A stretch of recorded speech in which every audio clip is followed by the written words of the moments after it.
Arundelpet పిచ్చుకలగుంట ground లో ఈరోజు capital zone అందుల క్రికెట్ పోటీలు ఉత్కంఠభరితంగా జరిగాయి.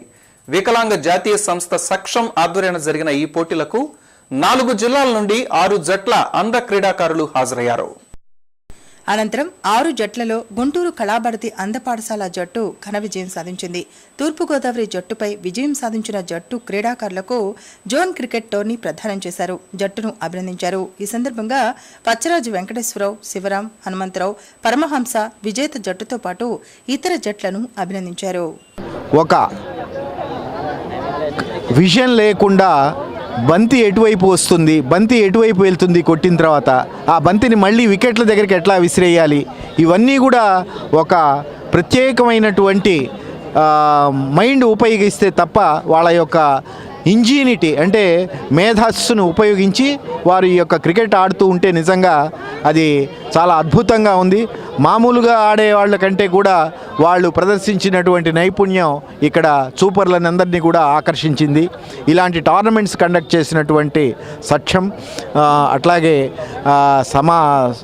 సమాధాన్, వీళ్ళందరూ కూడా ఇక్కడ స్పేస్ కన్సల్టెంట్స్ పరమహంస గారు, అట్లాగే ప్రోత్సహించినటువంటి వాసవి గ్రేటర్ క్లబ్ మాజేటి హనుమా గారు, లోకల్ రీజనల్ ఆఫీస్ వారికి ధన్యవాదాలు.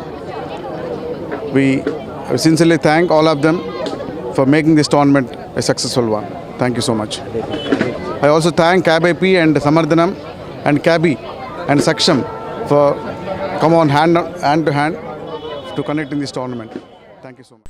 కాపు, తెలగ, బలిజ, ఒంటరి కులస్తులకు కాపు కార్పొరేషన్ ద్వారా రుణాలు అందిస్తామని కార్పొరేషన్ చైర్మన్ చలమాశెట్టి రామాంజనేయులు ప్రకటించారు. గార్డెన్స్ కూడలిలో కాపు నేతలు అందించిన వినతి పత్రం స్వీకరించారు. 21 నుండి 45 ఏళ్లలోపు పేద కాపు వర్గీయులకు ఉపాధి, విద్యా రుణాలు అందిస్తామని రామాంజనేయులు ప్రకటించారు. కాపు, తెలగ, బలిజ, ఒంటరి కులాలంతా ఈ అవకాశాన్ని సద్వినియోగం చేసుకోవాలన్నారు. ఇందుకు చంద్రబాబు 100 కోట్ల రూపాయలు కేటాయించారన్నారు. అవసరమైతే మరిన్ని నిధులు మంజూరుకు హామీ ఇచ్చారని రామాంజనేయులు వివరించారు. ఆర్థికంగా కాపుల్ని పెంచడానికి, వాళ్ళు ఆర్థికంగా బలోపేతం అవడానికి ప్రభుత్వం ఏ రకంగా చర్యలు తీసుకుంటే బాగుంటుందో సూచనలు చంద్రబాబు గారి దృష్టికి తీసుకెళ్తాం. అదేవిధంగా మా పరిధిలో ఉన్న విధంగా మేము ఇప్పుడు ఒక్కొక్కళ్ళకి 2 లక్షల రూపాయల లోపులో రుణాలు ఇచ్చి ఒక్కొక్క వ్యాపారం చేసుకోవడానికి, ఆ 2 లక్షలకి వరకు 50% సబ్సిడీ ఇచ్చే విధానం, ఏదైనా ఒక వ్యాపారం పెద్దదైతేనో లేకపోతే ఒక చిన్న మరి గృహంలో ఏర్పాటు చేసుకునే చిన్న ఇండస్ట్రీ అయితే 4-5 అయితే ప్రభుత్వానికి రికమెండ్ చేస్తాం, కానీ బ్యాంకులకు రికమెండ్ చేస్తాం, కానీ మేము ఇచ్చేది 1 లక్ష రూపాయల లోపు రుణం ఉంటుంది. తర్వాత వైట్ కార్డు హోల్డర్స్ ఎవరైతే ఉన్నారో వాళ్ళందరికీ కూడా ఎలిజిబుల్లే.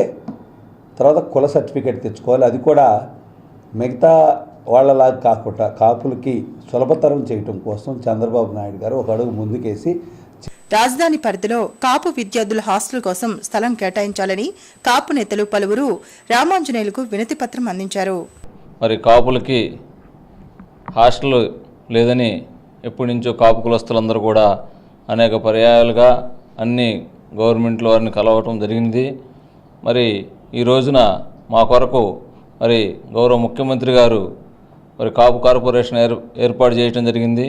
మరి దానికి చైర్మన్గా ఉన్నటువంటి రామానుజయ్య గారిని ఈ రోజున మా కాపు సోదరులందరూ కూడా కలిసి ఎప్పటి నుంచో మాకు అడుగుతున్నటువంటి ఈ కాపు హాస్టల్ వసతిని మరి సిఆర్డిఏ పరిధిలో ఉన్న మరి కొత్త రాష్ట్రానికి రాజధానికి దగ్గరలో మాకు ఎంతో కొంత స్థలం కేటాయించి మిర్చి యార్డులో మార్కెటింగ్ శాఖ అధికారులు భేటీ అయ్యారు.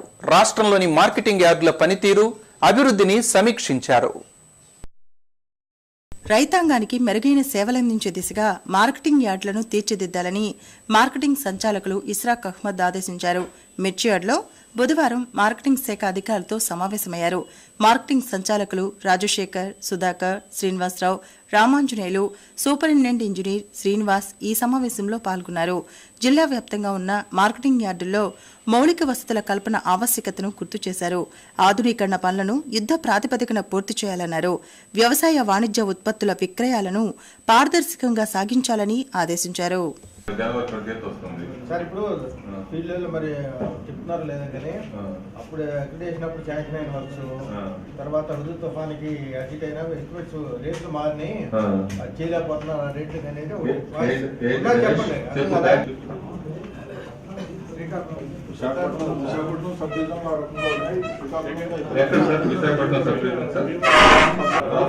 అసలు అడ్మినిస్ట్రేటివ్ శాంక్షన్ విశాఖపట్నం జిల్లాలో తీసేసాం.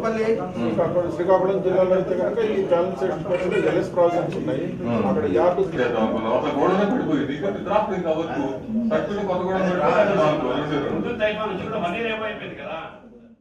అవినీతి పరుల అడ్డాగా వైఎస్ఆర్ కాంగ్రెస్ పార్టీ మారిందని టీడీపీ రాష్ట్ర కార్యనిర్వాహక కార్యదర్శి మన్నవ సుబ్బారావు తెలిపారు.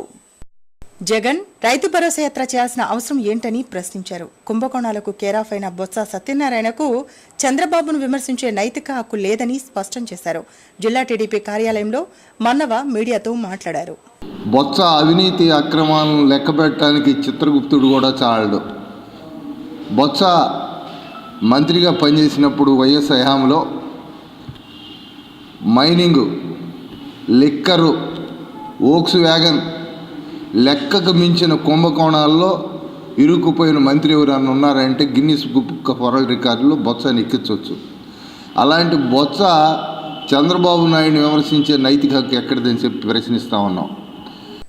సిటీ న్యూస్ బులెటిన్లో ఇప్పుడు ఒక షార్ట్ బ్రేక్.